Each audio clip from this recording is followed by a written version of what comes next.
She said it right in front of everyone. He's just an old man chasing stars. He hasn't done anything real. I looked at her. Then I looked at the table. I reached into her purse, took the apartment keys, and placed them beside her birthday cake. "You have 30 days," I said, "or buy it at market price." My son didn't say a word. My grandsons just stared. That's when I realized. For years, I let them talk. I let them laugh. I stayed silent. Not anymore. That night, I burned the bridge, and I didn't feel regret. I felt something else, dignity. The morning before all this, it was just me, my old cat, and a new data package from the observatory. I thought it would be a quiet day. I was wrong. It started like any other day. 4:27 a.m. My hand reached out before the alarm went off. I've never needed it. Not since I turned 60. The cabin was cold, dark, just the way I liked it.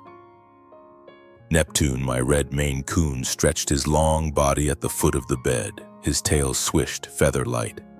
"Morning," I said, voice low. "Big day today." The cat jumped down, already heading toward the kitchen. Always ahead of me. I shuffled after him, threw on my old plaid robe, made oatmeal just like every Tuesday. While it simmered, I poured tea, Earl Grey, hot, no sugar. Coffee stopped agreeing with me a decade ago. The blue flame under the pan lit up the kitchen like a soft stage light. "If the data's clean," I told Neptune, "we might be closer to answering what's behind the quasar anomalies." He blinked, amber eyes half shut. The house was silent. No noise, no traffic, no phones ringing. Just me, the cat, and a lifetime of questions. After breakfast, I shaved carefully. Not for anyone, just for the work. Always believed math deserves a clean face. My office took up the largest room. 2 monitors, thick stacks of formulas, no family photos, just one of Einstein, another of Hawking, shaking my hand in Cambridge. I turned on the computer. It hummed like an old friend waking up. Outside, dawn broke behind the trees. The sky shifted, black to steel blue. I thought about calling my son, but I didn't. Something in me already knew. Today wouldn't stay quiet for long, and when the phone rang 2 hours later, everything changed. The phone rang at exactly 9:12 a.m. Not my cell. Those stay off. It was the old landline, the one I kept for one reason only, family. I let it ring twice, then picked up. "Aldridge." "Dad, it's me." Eric's voice clipped and a little rushed. "Morning," I said. "Everything all right?" "Yeah, just a quick reminder. Linda's birthday dinner. You didn't forget, right?" I paused. "We talked about it 2 weeks ago," he added. "Sunday, 2 o'clock. We're having some people over." "Of course," I lied. "And Dad, could you maybe not wear the old jacket this time? Linda invited her regional director and his wife. It's kind of important." That stung more than I wanted to admit. "I'll wear a suit," I said. "Also, do you still have that bottle of scotch your student sent you from Scotland? Could you bring it? Would look good for the company." "You mean the bottle from Patrick? Oxford professor now?" "Yeah, that one." I swallowed. "All right," I said quietly. "Great, thanks. See you Sunday." And just like that, he hung up. No "how are you?" No "how's your work?" Not even a "thanks, Dad." Just a favor list. I stared at the screen in front of me, but the formulas blurred. I heard Linda's voice in my head again, from some past dinner. "It's not like he discovered anything important. He just stares at numbers." Neptune leapt up to the windowsill as if sensing the shift in my mood. I ran a hand through my thinning hair. Sunday was coming, and something told me this dinner would not go quietly. I arrived 10 minutes early, wore my suit, tie knotted tight, shoes polished, even trimmed my mustache. I hadn't dressed this sharp since my old colleague's funeral. Eric opened the door, phone to his ear. He nodded at me. No handshake, no greeting. I stepped into the hallway, smelled of new paint and store-bought candles. The apartment was mine, but it didn't feel like it. "You brought the scotch?" Eric asked, finally hanging up. I handed him the bottle. He smiled. "Perfect. Baxter will love this." Baxter, Linda's boss. A tall man with small eyes and a wife who smiled like she was waiting to correct someone. Linda wore navy blue, hair curled, voice loud. "Quentin," she said, as if addressing a student who forgot his homework. "Glad you made it." I nodded. "Everyone," she continued, "this is my father-in-law. He's a retired astrophysicist." Then, with a smirk, "Still chasing stars, right?" Her friends laughed. "He's brilliant," Eric added, almost as an afterthought. "But not very practical." They moved on, talked about market shares, bonuses, promotions. I sat, listened, ate in silence. Then came the cake, 3 tiers, all frosting and flash. Linda raised her glass. "To success, to real work, to people who get things done." I watched her. I reached into her purse on the counter, took out the keys, walked back to the table, set them beside her plate. "You have 30 days, I said, "or you can buy the apartment at market value." The room froze. Linda stared. Eric opened his mouth, then closed it. And I sipped my apple juice. No one laughed this time. I left before dessert. No goodbyes, no hugs, just coats and cold air. Outside, the streetlights flickered. The sky was clean, stars beginning to blink awake. I walked to the bus stop, hands in my pockets, the bottle of scotch long gone, given away like everything else. The ride home was quiet. I liked that, always have. My cabin greeted me with darkness and stillness. Neptune appeared from under the couch, tail high. "What a night," I said. "I think I just burned every bridge I had." He blinked, then turned away. "That's cats for you. They love but never chase." I made tea.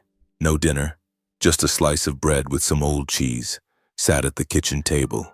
The keys were there, still warm from my hand. I turned them over slowly. One had a pink purse keychain, Linda's. I thought about calling Eric, but what would I say? Sorry for standing up for myself. Sorry I took back what was always mine. I finished my tea in silence, then went to the office, turned on the monitors. The data from the observatory had come in. Radiation anomalies in the deep field scans, just as predicted. I should have been thrilled, but my mind wandered. Not to the stars, but to a dinner table, to a boy who used to sit beside me asking questions about Saturn's rings, Noah. He hadn't laughed tonight. He hadn't spoken either, just watched. And the next day, he showed up on my doorstep, alone. The knock was soft. 2 taps. I wasn't expecting anyone, especially not him. I opened the door. There stood Noah, 12 years old, backpack slung over one shoulder, hair messy, eyes unsure. "Hi, Grandpa," he said. "I told Mom I was going to a friend's." I stepped aside. No questions. Just opened the door wider. He walked in like he'd been here before, which he had, once, maybe twice. Neptune sniffed his sneakers, then approved with a lazy flick of the tail. "Your cat's cool," Noah said. "His name's Neptune, like the planet." Noah grinned. "8th from the sun." I blinked. "You know the order?" "Sure, Mercury, Venus, Earth, Mars, Jupiter, Saturn, Uranus, Neptune." He dropped his backpack on the floor, sat at the table like it was normal. "I read a book from the library," he said. "The Universe for Beginners." "Good book," I nodded. "Simple but deep. Mom says it's all useless. Dad just shrugs. But I think it's cool." I sat across from him, pulled out an old laminated star map. "Want to see something cooler?" For the next hour, I explained dark matter, gravity wells, why black holes don't suck like a vacuum. He listened, really listened. No screen, no distractions, just stars and silence and questions. When he finally looked up, his eyes were wide. "Grandpa," he said, "can I come here sometime so you can teach me more?" My throat tightened. I nodded. "Anytime." He smiled, and for the first time in a long while, I didn't feel like a stranger in my own family. That night after Noah left, the house felt different. Not louder, not fuller, just warmer. Neptune curled up near the fireplace. I made tea again, same mug, same leaves, but something in me had changed. I sat at my desk, pulled up the deep field radiation scans. Numbers don't lie. And this time they lined up, perfectly. The anomalies I'd predicted, subtle shifts in residual microwave background, they were there. I leaned back in my chair, let out a long breath. After 3 years of quiet work, the theory held, at least in data. I typed a message to Lawrence, an old colleague from Caltech, asked him to review the model one last time. Then I shut the monitors off and went to bed. Around 3 a.m., I woke up. Not from noise, but from instinct. I walked back to the office, turned the screen on. New message. Subject line, "Call me, urgent." I did. Lawrence's voice cracked through the speaker. "Grant," he said, "this model, it might explain the anomalies in the new telescope array. We've been stuck for months." "You're serious?" I whispered. "Dead serious. And the American Astronomical Society wants to invite you to present. Next month, DC. I didn't speak. "You'll come, right?" I looked at Neptune, who lifted his head and blinked. "Yeah," I said. "Yeah, I'll come." And in that quiet, pre-dawn moment, I realized something. The stars I'd spent a lifetime chasing, they were finally reaching back. The phone rang again. This time I let it go 4 rings. It was Eric. "Dad," he said, skipping any greeting. "We need to talk about the apartment." I stayed quiet. "Look, we can't find anything in that price range, not even close. And Tamsin's, Linda's stressed out of her mind." I could hear dishes clanking in the background, raised voices. "You still have time," I said. "I gave you 30 days. "You gave us 30 days, he repeated, after humiliating us in front of her boss. I leaned back in my chair, looked at Neptune still curled in the window. "Eric," I said, "you sat there and said nothing while your wife tore me apart. I didn't hear a word in my defense, just silence." "She was joking," he said quickly. "You always take things too seriously." I closed my eyes. "She called me a nobody, said my life meant nothing. That's not a joke." There was silence on the line. "She didn't mean it like that," Eric said. "She's just passionate. You know how she gets." "Yeah," I said. "I know exactly how she gets. But still, you're our family. Throwing us out?" "No," I said calmly. "I'm not throwing you out. I'm reclaiming some dignity. If you want to buy it, fine. If not, you have options." He didn't respond right away. Then, "You'll regret this. You think the stars will take care of you when you're sick?" I hung up without a word for the first time in years. I didn't feel guilty. The house was quiet again. Too quiet. The kind of silence that follows a slammed door. I didn't sleep that night. Just sat in the office, watching the cursor blink on a page I couldn't write. Neptune jumped into my lap. Warm, heavy, a small comfort in a wide world. I thought about what Eric said. "You'll regret this." Would I? Maybe, but I'd spent decades swallowing every insult with a forced smile. Maybe regret was better than resentment. I opened my email. No response from Lawrence yet.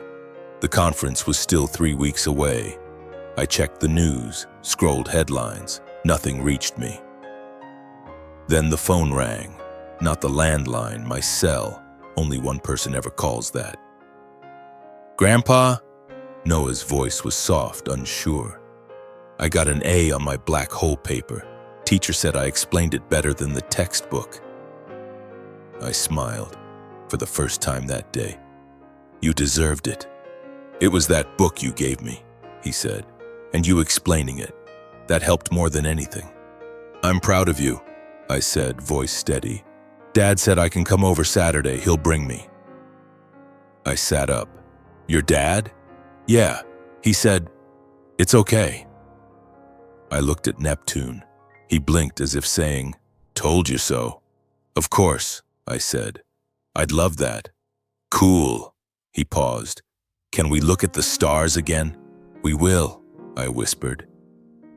And this time, maybe I wouldn't be the only one chasing them. Saturday came slow. I swept the porch, brewed fresh tea, even set out a second chair. When their car pulled up, I stayed seated. Noah hopped out first, smiling, backpack slung over his shoulder like last time. Eric followed, slower, hands in his pockets, eyes scanning the place like he didn't recognize it. "Thanks for letting us come," he said. "You're always welcome," I replied, "when it's with respect." He gave a small nod. No fight in him today. We sat on the porch. Noah went inside with Neptune, who seemed to have chosen the boy permanently. The air was warm, quiet, birds, wind in the trees, no traffic. "Dad," Eric said, voice lower than usual, "you were right to be angry." I said nothing. "Linda, she gets sharp when she's nervous." But that night went too far. I looked at him. "Eric, it's not about one night, it's years. You never asked about my work, never cared if I was okay. Just assumed I'd always say yes." He stared at the floorboards. "You were always, above everything. In your head, in your numbers. I didn't know how to reach you, so I stopped trying." I nodded slowly. "Maybe I was in the stars too long." He smiled faintly. "But that doesn't mean I didn't care," I added. "I know," he said. Silence stretched between us, but this time it didn't feel heavy. "He loves this stuff, you know," Eric said. "Noah, the science, the quiet, the way you explain things." I looked toward the window. Inside, Noah was lining up telescope lenses like puzzle pieces. "Yeah," I said. "I can see that." After they left, the cabin felt different, not full, not noisy, just settled. Eric had said his part, I had said mine. No apology from Linda, no false promises, but for once, I didn't feel like the only adult in the room. That night, I got an email from the American Astronomical Society. Flight booked, hotel reserved. They wanted me on the main stage. I stared at the screen for a long time, not because I doubted my work, but because, for the first time in years, someone outside my walls believed it mattered. I shut off the lights, walked outside. The night sky was clear, Texas stars, sharp, bold. I set up the old telescope on the deck. 30 minutes later, Noah texted. A simple photo, him, at home, drawing the rings of Saturn. I smiled. Some inherit land, some inherit debt. Maybe he'd inherit wonder. I thought about the apartment. The papers were ready. A young couple was buying it, expecting their first child. I wouldn't be backing out. Some things once reclaimed can't be handed over again. But I did email Eric, offered to help with a down payment on their own place. No strings, no keys, just a clean start. The reply came the next morning. Thank you, we'll think about it. That was enough. I turned the telescope slightly east, focused on a faint galaxy near the edge of known space. Ready, Grandpa? Noah's voice echoed in my memory. Yeah, I was ready too. 2 weeks passed. No drama, no yelling, just small things. A text from Noah with a photo of Jupiter he drew in art class. An email from Lawrence with the subject line, "They're calling it the Aldridge model." I didn't reply right away. I just stared at that line for a long time. Sometimes recognition doesn't come with applause. Sometimes it comes as a line of text on a gray Tuesday morning. Noah visited again last Saturday. This time he brought a notebook full of questions. We sat for hours, me with a piece of chalk, him with wide eyes. Neptune as usual between us. "Why does gravity bend time?" he asked. "Because space isn't just space," I said. "It's fabric, and we're all pressing down on it." He nodded, not like a kid, but like someone who understood this was bigger than both of us. That night, I sat on the porch. The stars were steady. No need to chase them anymore. They were always there. What changed was me. I no longer needed Eric to agree. I no longer waited for Linda to apologize. I let go, not out of anger, but because dignity doesn't scream. It doesn't argue at dinner tables, it simply walks out and keeps walking toward peace. I looked down at the chalkboard by my desk. A new formula was forming, not just for dark matter, but for what comes after a quiet storm. Legacy isn't loud, it's a boy with a notebook, a quiet room, a man finally seen, and a sky still full of mysteries. I didn't win. There was no applause, no family reunion. Linda never apologized. Eric never said, "I was wrong." But I didn't need them to, because I didn't do this to be right. I did it to stop being small in my own life. For years I gave time, money, space, and in return, I was tolerated, respected only when convenient. That's what wears a man down, not insults, but being invisible in rooms he helped build. When I put those keys on the table, I wasn't taking something away. I was reclaiming what I'd lost quietly over time, dignity. And now, I live in a cabin too small for guests, but big enough for a telescope, a chalkboard, and a boy who still asks why. Noah doesn't know about all the years I stayed silent. He only knows I listen now, that I care, and maybe that's enough. I may not be the father my son needed back then, but I can be the man my grandson needs now. And if that's the only thing I get right before my time is up, I'll take it. So if you're watching this, and you've ever felt like your life was smeared or forgotten or written off as useless, I want you to hear this from me. You are not invisible. You are not done. Some bridges burn. Others lead straight to the stars. You just have to choose which ones to cross and which ones to never walk again. If this story felt like yours, even just a little, leave a comment. I'll be here, reading, watching the sky, and maybe waiting for someone like you.